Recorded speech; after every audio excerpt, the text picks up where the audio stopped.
Ngerjain skripsi tanpa bantuan dan support keluarga. Benar-benar sendirian dan cuma disupport sama sahabat di luar kampus.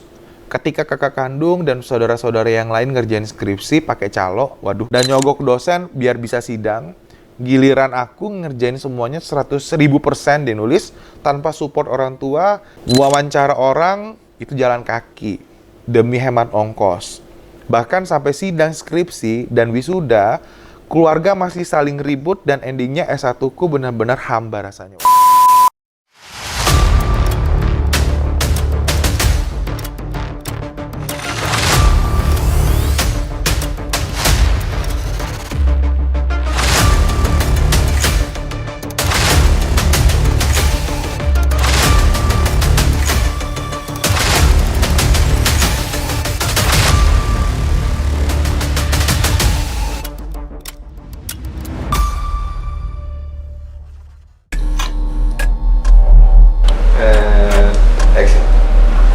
Halo kawan Ricci, balik lagi bersama saya Ricci Wijaya di channel YouTube-nya Ricci Wijaya. Dan kali ini kita berada di segmen Room to Ask. Bahas apa? Kita bahas mengenai skripsi.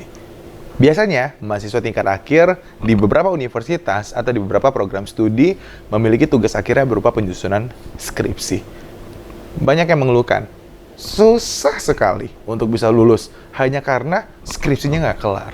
Padahal 138 SKS-nya sudah terpenuhi dan memiliki nilai yang cukup baik. Tapi hanya karena 6 SKS, lalu terpending beberapa semester untuk menyelesaikan studinya.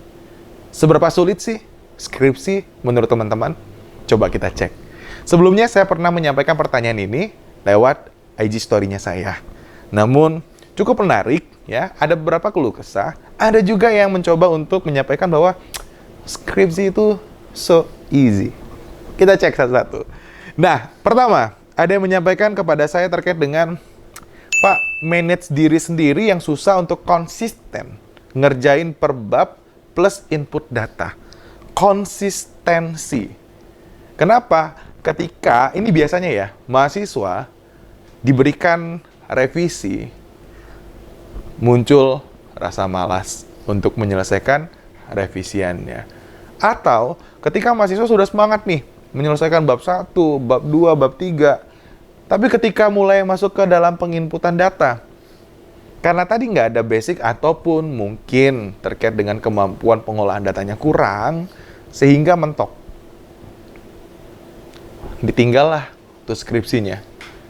Nah, konsistensi itu benar harus dilakukan. Sehingga memang ketika kita ingin menyelesaikan sebuah skripsi ya haruslah ditanamkan baik-baik ya kepada diri kita sendiri. Yuk, bisa selesai tepat dengan waktu. Revisi, tetap aja diterima. Jangan gini, jangan merasa bahwa apa yang kita tulis, saya nih sebagai seorang mahasiswa, apa yang saya tulis sebagai mahasiswa untuk penulisan skripsi, udah merasa paling benar. Tidak. Justru itu dihilangkan. Harusnya merasa apa, Pak? Merasa bahwa apakah tulisan saya ini sudah benar atau belum. Sehingga ketika ada revisi daripada dosen, maka kita akan mendapatkan atau dari kitanya akan melakukan penerimaan atas kritikan tersebut. Yang kedua, ada yang bilang, sisa waktu 3 bulan, lalu skripsinya ditolak dan harus buat lagi dari nol. Waduh, luar biasa ya. 3 bulan loh.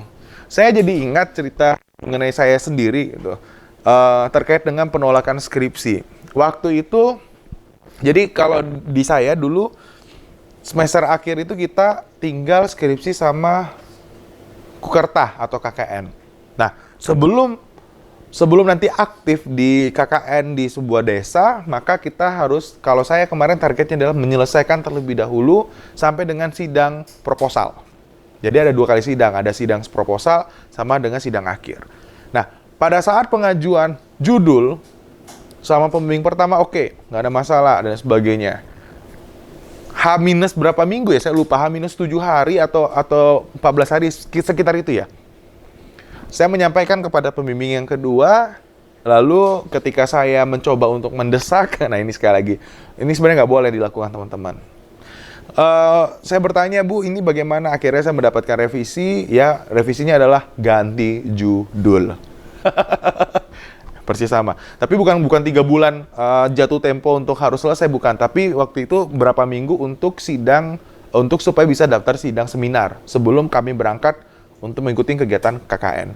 Nah, itu harus dilakukan. Akhirnya saya rombak total. Jadi tetap semangat teman-teman ketika nanti ada perombakan total, baik judulnya, apapun itu, kalau memang bisa teman-teman terima dan nggak bisa diargumen lagi dengan dosen atau memberikan masukan ataupun diskusi, mohon ubah saja. Oke, selanjutnya. Skripsi salah satu kerjaan paling mudah yang pernah saya kerjakan. Saya harap semua mahasiswa gitu ya. Kenapa? Sebenarnya skripsi itu ya cuma 6 SKS kalau dibandingkan dengan 138 SKS yang sudah dilewati dan dilalui. 6 SKS ini nggak terlalu sulit kalau teman-teman proses belajarnya benar. Satu, dari proses pemahaman teori-teori basicnya dari semester 1 sampai dengan semester 4 itu semuanya clear. Ya kalau lulus berarti paham dong dengan teori-teori dasarnya. Benar nggak? Lalu untuk teori-teori mata kuliah lanjutannya, pemahaman secara spesifik untuk bidang keilmuan tertentu, konsentrasi dan sebagainya. Itu juga kalau teman-teman bisa lulus, artinya teman-teman udah paham. Lalu, teman-teman mendapatkan mata kuliah terkait dengan metodologi penelitian, riset, seminar, ya, bahkan ada praktikum-praktikum terkait dengan alat analisa. Kalau itu lulus, artinya teman-teman sudah punya dasar. Sehingga skripsi itu susahnya di mana? Pak, susahnya karena kita berhubungan dengan dosen pembimbing yang kadang-kadang maunya harus dituruti. Ya tinggal diikuti. Tinggal diikuti dalam arti kata kalian sudah melakukan proses negosiasi di sana. Makanya selama 7 semester atau 6 semester sebelumnya, teman-teman kan sering presentasi, sering ketemu sama dosen, discuss sama dosen, negosiasi sama dosen. Itu sudah ada soft skill di sana yang kalian pelajari. Harusnya skripsi nggak jadi masalah. Harusnya loh ya. Jadi skripsi itu adalah tugas akhir dari akumulasi semua mata kuliah, ilmu, kompetensi yang sudah kalian dapatkan selama 6 semester. Nggak jadi sulit. Berikutnya, belum ada pengalaman, tapi semester ini deg-degan, Pak, mau ngambil, nggak usah deg-degan. Skripsi itu bukan sesuatu hal yang menyeramkan. Sekali lagi, kalau teman-teman melalui fase pembelajaran dengan benar dan tepat, skripsi itu bukan hal yang menakutkan. Percaya deh, ya. Jangan, nanti belum apa-apa udah stres duluan. Walaupun saya pernah mengalami hal tersebut, ya, tapi itu worth it lah. Nah, kita lanjut ya teman-teman ya. Ini cukup panjang, ya. Yang mana nih ya? Cerita, oke. Ini cukup panjang ya. Dia bilang, ternyata long journey bikin skripsi, Pak. Dia bilang gitu. Nggak cuma soal nulis.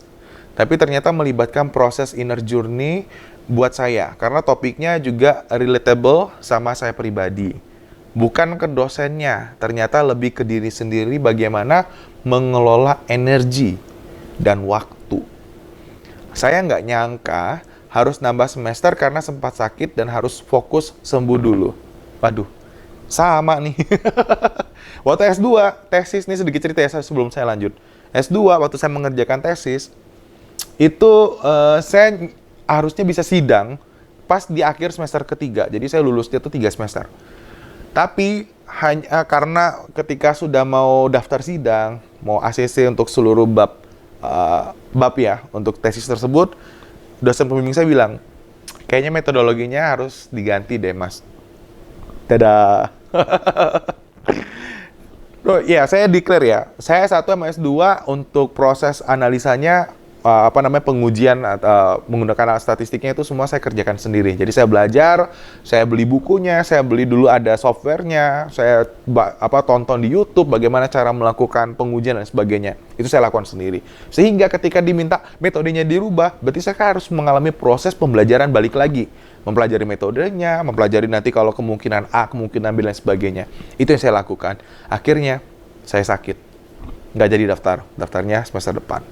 Oke, lanjut ya. Terus dia bilang juga, saat teman-teman sidang, juga nggak merasa tertekan kok saya, gitu kan. Kok saya belum, gitu maksudnya. Jujur, perasaan yang belum pernah saya rasakan, itu merasa gagal, tertinggal, dan perasaan negatif lainnya.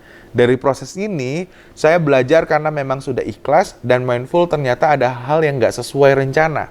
Dan nggak bisa dipaksakan. Betul, ya apapun kita harus bisa menikmati, harus bisa ada penerimaan, lalu kita perbaiki. Tapi, nggak apa-apa. It's still worth to fight again.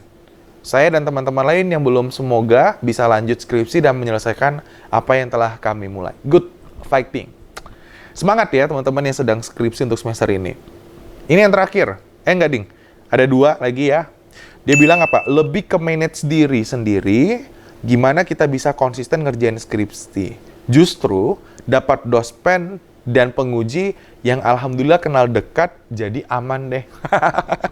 Nah, ini juga fungsinya gini teman-teman. Selama 6 semester, 7 semester, ketika kita memiliki koneksi atau hubungan dengan dosen itu dimanfaatkan dalam arti kata, punyalah kesan hubungan yang baik dengan dosen tersebut. Sehingga suatu saat kalau beliau jadi dosen pembimbing atau jadi dosen penguji, kalian itu sudah nilainya tuh plus di mata dosen.